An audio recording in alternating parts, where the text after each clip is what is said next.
Hi, everyone. It's Tessa. And Joe. From the Unveiling Paradise podcast.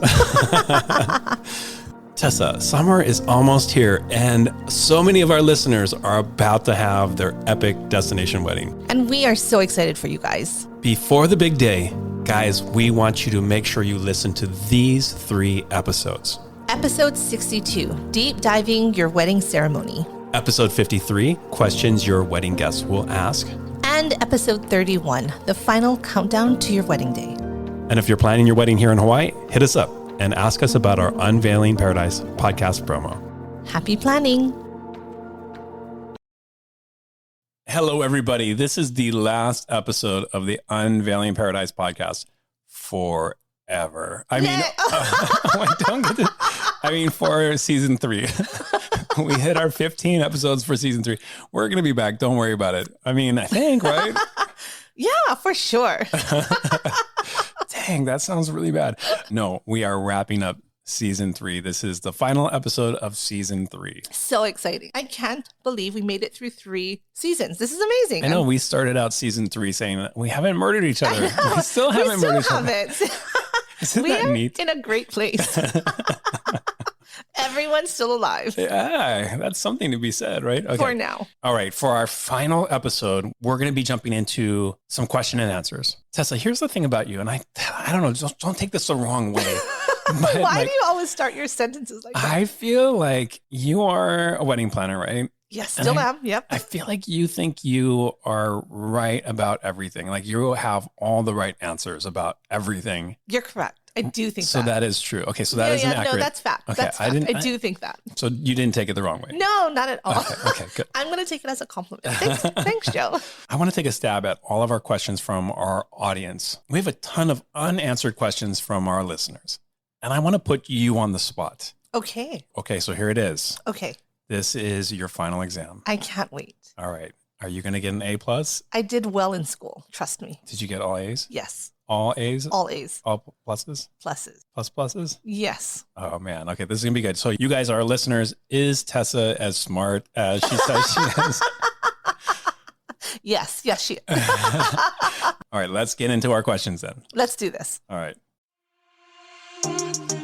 Welcome to Unveiling Paradise, your go-to destination wedding podcast. I'm Tessa, wedding planner and owner of Fred & Kate Events. And I'm Joe, wedding and adventure photographer of Joseph Esser Photography. We are based in Hawaii, one of the biggest, most popular locations for destination weddings. We want to share our real-life experiences with you, give you insight from a professional's perspective, and still make sure you're having fun in the process. We're huge believers in the fact that planning a destination wedding can be one of the most amazing experiences, and we want to bring you along. We're so excited to talk with you about weddings, Hawaii, and everything else under the sun. So pack your bags and let's get started. All right, Tessa on the honor roll. Here we go. Yeah. I have a bunch of questions. Okay, now to make it fun, I have a special sound effect. perfect. Every time you get it right, you get to hear this sound. Ooh, I like that. Okay. But if you get it wrong, if you get anything wrong, that's a failing grade. I don't like that. I don't like that. So to all our listeners, we do not want to hear that. If we hear that, it means you're not on the honor roll. I don't like that. And hopefully you didn't hire Tessa for your wedding. Are you the judge? Yeah, of course I am. But you don't know the right answer. Not starting good for you. That stinks. All right, are you ready? I'm ready. There's a lot of pressure. Yeah. Okay. No, I don't feel any pressure. Let's do it. You know, your whole reputation is on how you answer these. Bring it on. Okay, first question. Tessa on the honor roll, on the dean's list. Yeah. Okay, here we go. Question number 1. What is the difference between a rehearsal and a rehearsal dinner, and do you have to do it? Good question, Joe. Okay, let's hear it. So here's the thing. A lot of people, I think, intermix the two, not realizing that they're 2 completely different events. Okay. So the actual rehearsal is when you're practicing the wedding ceremony. A lot of times it's that at the actual venue is ideal. You're walking in, where you're standing, walking out. What do I do with my hands? Where am I looking? Are there hugs? Are there handshakes? Like what's happening during that whole ceremony process? Like when you practice the 5-second kiss. Yeah. Okay. Right? 5, 10 seconds, whatever, right? So that's where all of that's happening. Whether you have to do it or not is up to you. Some people feel very comfortable, or if their wedding is very low key, they don't have to do it and they're fine with it. You also don't have to necessarily do it at the venue. A lot of venues charge more to go there, or a lot of them just aren't available the day before or 2 days before your wedding. So if you can't do it there, you can still do it somewhere else, and that's fine. Again, people confuse the rehearsal with the rehearsal dinner. And so the dinner is actually a whole separate event. After the rehearsal, you invite some family and friends, the people in your wedding party, to come and celebrate and have a dinner. There's speeches, a little bit of toast, and it's kind of that last hurrah dinner before your wedding. You are thank God. correct. I saw your hand moving and I got very nervous. Jeez, you are smart. That sounded really, really well said too. Oh, thank you. So good. Okay. So far, so good. All right. Okay, perfect. That was an easy question though. I don't think so. Okay. Well, we'll see. All right. It's a common question that people... Second question. Okay, go. Tess has a time limit. All right, here we go. Yeah. Tricky one. What side of the altar does the groom, bride stand on? And what if you want to change it up a little bit? Sure. So... Oh, with so much confidence, she says, sure. Sure. Okay. So, all right. So traditionally, right, you have a bride and a groom. This is very traditional. Obviously, we know non-traditional, it's a big mix of whatever you want. But traditionally, when you're facing the altar, so if I'm a guest sitting in the chairs, facing the altar, the groom is on the right and the bride is on the left. And if you want to change it up, do it. A lot of times now couples will change because the bride has a better side. Or if you have two brides, right, you can choose what side you want to be on. We also have it now where the officiant stands on the side and the groom is standing next to the bride, or the couple are standing together and the officiant is on the side. So there's a lot of different ways that you can kind of change it up now. But traditionally, the groom was on the right facing the altar. The bride was on the left. Can I get some bonus points and tell you why? Why?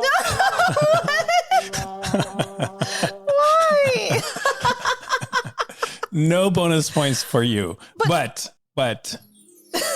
you did answer the question correctly. So you don't want the bonus? No bonus points for you. All right. I don't even like overachievers, so stop with that stuff. I don't think you're going to like me then, because I am all overachiever. These are yes or no. There are no A pluses in my classroom, so no bonus points. Sorry. Professor Esser. Yeah, hard. Next question. You're doing good, though. Thank You're doing you. Good. All right. Tessa, put your hand down. The only person. I know the answer. She's in the front row, guys. She's like, I got it. Put your hand down. I know the answer. All right. Here's your question. Is there an off-peak season to get married, especially in Hawaii? If not, are there other ways to find cheaper options? Why are you asking it like that? I don't know. That's my question. Okay, that's fair. Are you challenging my authority? No, not at all. Okay, good. Okay, so to answer the question, in terms of off-peak season, in Hawaii, right, obviously we have summer, and then you have kind of everything else. The nice thing about Hawaii is you can get married any month of the year, and it's still gorgeous. So in terms of off-peak pricing, there really isn't a lot of that in Hawaii.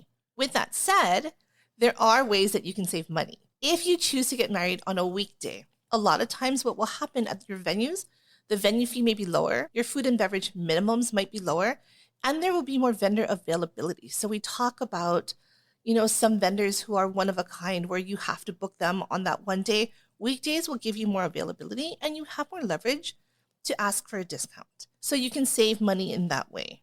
This was a close one for you.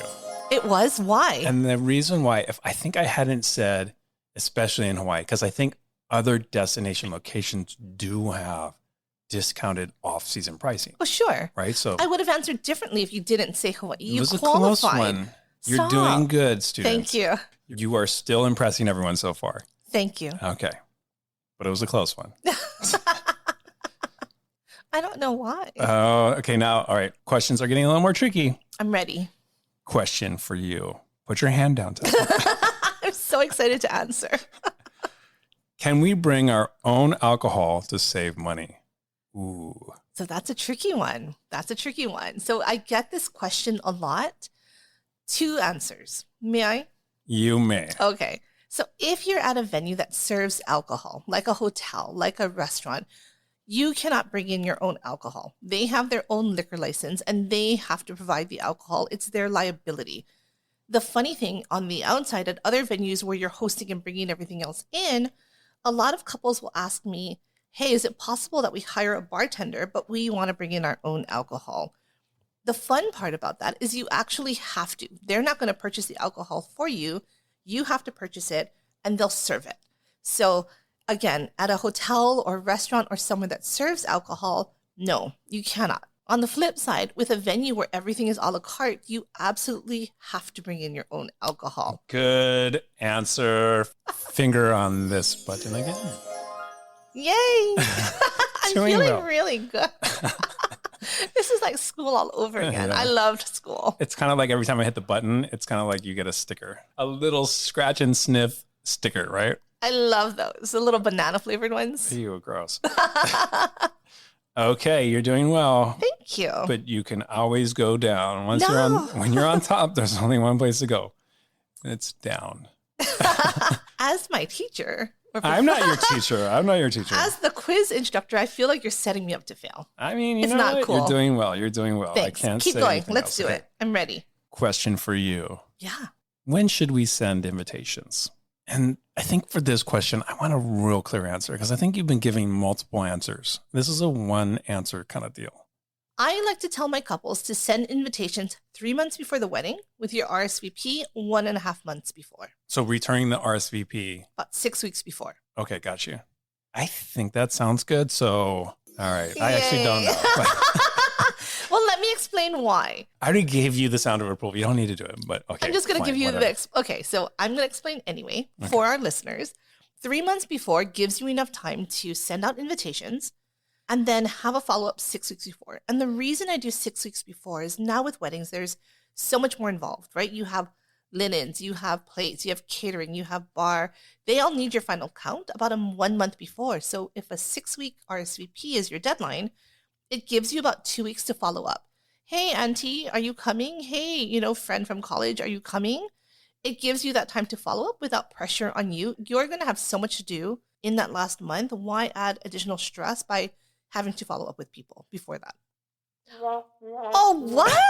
Why are you doing that? Too long. That essay was illegible. But I'm was sorry. it incorrect? It wasn't incorrect, but the It was or professor's wasn't? bored. Oh.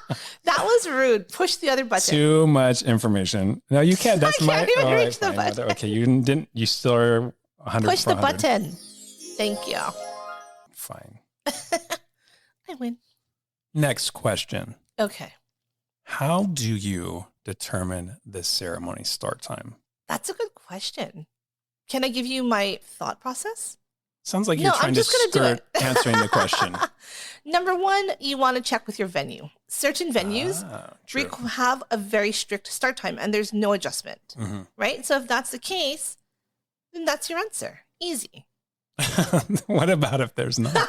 I need the full But answer. technically, I got it right. So push that button. No. What Oh. if there isn't Okay. any guidance? So if you're at a venue and say you have the venue from like 10 a.m. to 10 p.m. and you have this wide range, a lot of times what I like to do is ask a few questions to figure out what they want on their wedding day. Are they going to do a first look? What time is sunset? Well, how many photos do they have, right? So a lot of times it's kind of working around the details of the day to figure out what time makes the most sense to get the most of their wedding day. It's so stressful. This is a stressful game, but I also know I'm going to win, but I'm also very stressed. Oh no, I have some real tricky questions at the very end, so hang Don't do tight. that. Don't- Just wait. Okay, but I heard the buzzer, so I kind of Okay. feel happy. Okay, here Go we on. go. Okay, all right, next. Yeah. Okay, here we go. We're planning a destination wedding and can't be on site to taste the food and the cake and all that stuff. What is the best way to address this? So that's a great question, Joe. Don't sweeten up the teacher. I'm just grading this. It's very objective. So Push the button. So that's a good question. And for me, it really kind of comes down to the fact that if you're not here and you have no friends or family here, right, wherever the destination may be, you're really going to be relying on the trust that you have that you've built with your caterer, your venue manager, wherever the food may be coming from, and your wedding planner. So for us, like we've been to multiple weddings. We've tasted the food from multiple caterers. Some of them are great, some of them not so great. So you have to almost lean in and trust those people that you've hired to help you with your wedding. And unfortunately, you're not going to be able to do the tasting. You have to be okay with the fact that they're like, this is our most popular item, or this is what we love the most. Or again, if your wedding planner is saying, hey, we've... Okay, fine. I'll stop. That was good. Very Thank good. you. Yeah, trust the experts. I got you. Great. Okay. This is rough. All right, here we go. Mm-hmm. Tessa, my wedding is coming up and the weather forecast does not look good. I'm really worried about the rain. What should I do? That's a good question, Joe. So I would highly recommend, if you're at an outdoor venue, to prepare. Have a tent for your reception. Open air is gorgeous, but if you know the weather forecast is showing rain, prepare for it. Even for your ceremony, a lot of times people will wait it out and they'll just hope for the best. But if you know it's going to rain, if you know the weather's getting tricky, get some of those really cute clear umbrellas on Amazon, or get some umbrellas that match your theme or your color, I like kind of having the power to. I know, you just cut me off. Wow. Okay. Super good. Good answer, though. You're killing it. Thank you. Here we go. Ready? I'm ready. Tessa, Joe. my wedding dress is super expensive. What can I do to protect it from the elements? That's a tricky question, because if you're at an outdoor venue and you have grass or mud or, the elements, it can really quickly damage your dress. And if you've spent a lot of money on it, it's really, really important that you take care of it. So what I suggest is a couple things, right? Number one, a lot of people will Scotch guard their dress. I would always recommend doing a little test before you Scotch guard the whole thing. And it sort of creates a protective barrier, right? Interesting. I did not know that. Yeah. Continue on, but you are already winning this one. Thank you. Okay. What if I go downhill from here? I still got the point. All Okay. right, you got the point. So again, Scotch guard is a great way, but again, always do a test just to make sure that it works for your fabric.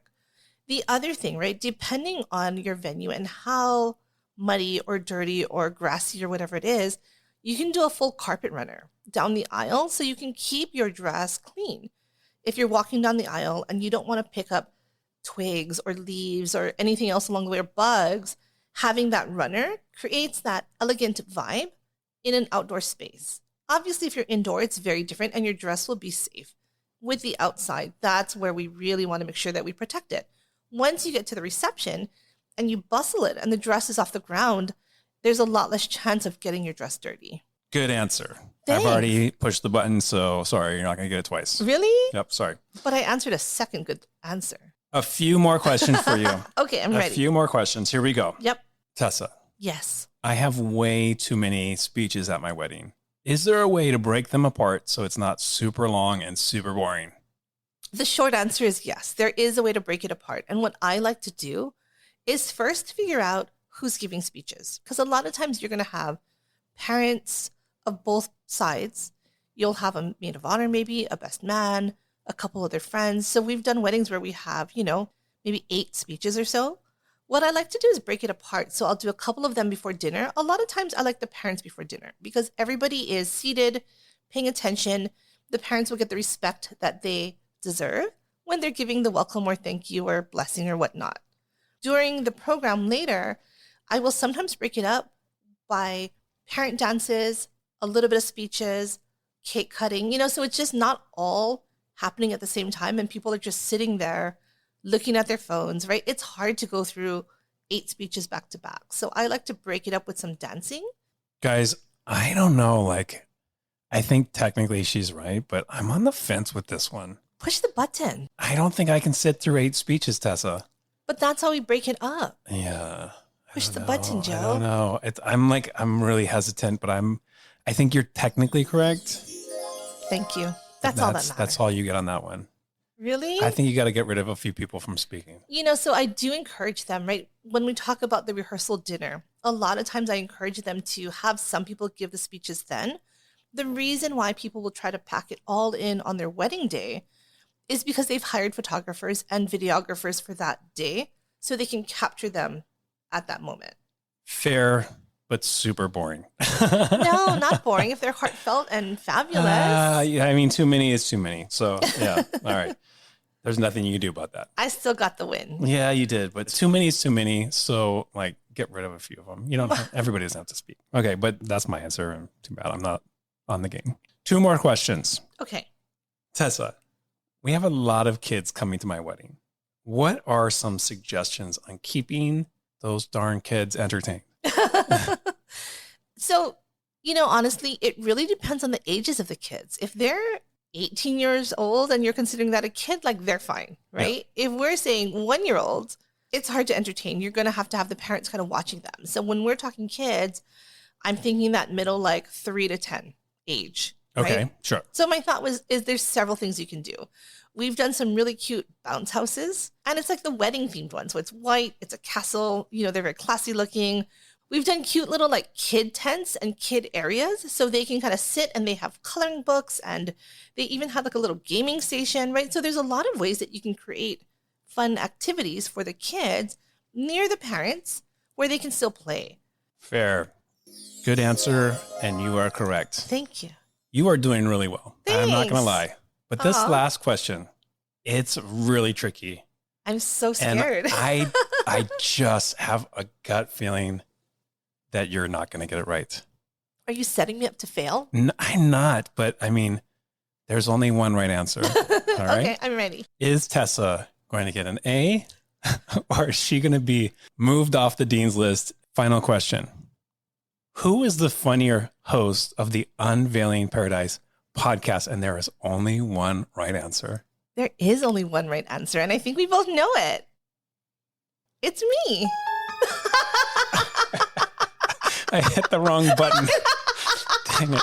That is the one. Dang, you were doing so good. Man. I had such good hope for you. I thought for sure you would be like an A student, but I'm so sorry that you are wrong. Gosh, I mean, it's so true. I am the one. I am the funny one. This took a weird turn. Well, okay, fine. I wish you graduated, but unfortunately, I think what this means is we are going to have to move on to season 4. Wow, season 4. You didn't graduate. Darn it. You were close. You got to work on that final one. Just got you. So goal for season 4 is to prove that I am funnier than you. Just to try. I mean, Done. All Check. Right. Easy. Put your hand down, Tessa. I'm not taking questions. I'm an overachiever. I can't help it. All right. Well, that was a lot of fun. That was really stressful, but I'm really feeling good that I've nailed all of these answers. Darn it. I knew you were going to do that to me.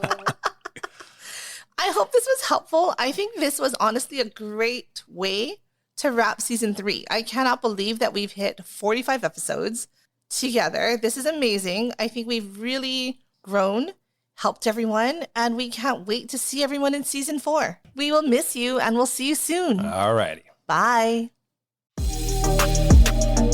Thanks for listening to another episode of Unveiling Paradise. If you enjoy our show, please follow us and rate us on Spotify or wherever you listen to podcasts. It would really mean a lot. And don't forget to also get on our mailing list and follow us on Instagram. Just do it already. Until next time, this is Tessa. And this is Joe. And don't forget, your happily ever after is just a plane ride away.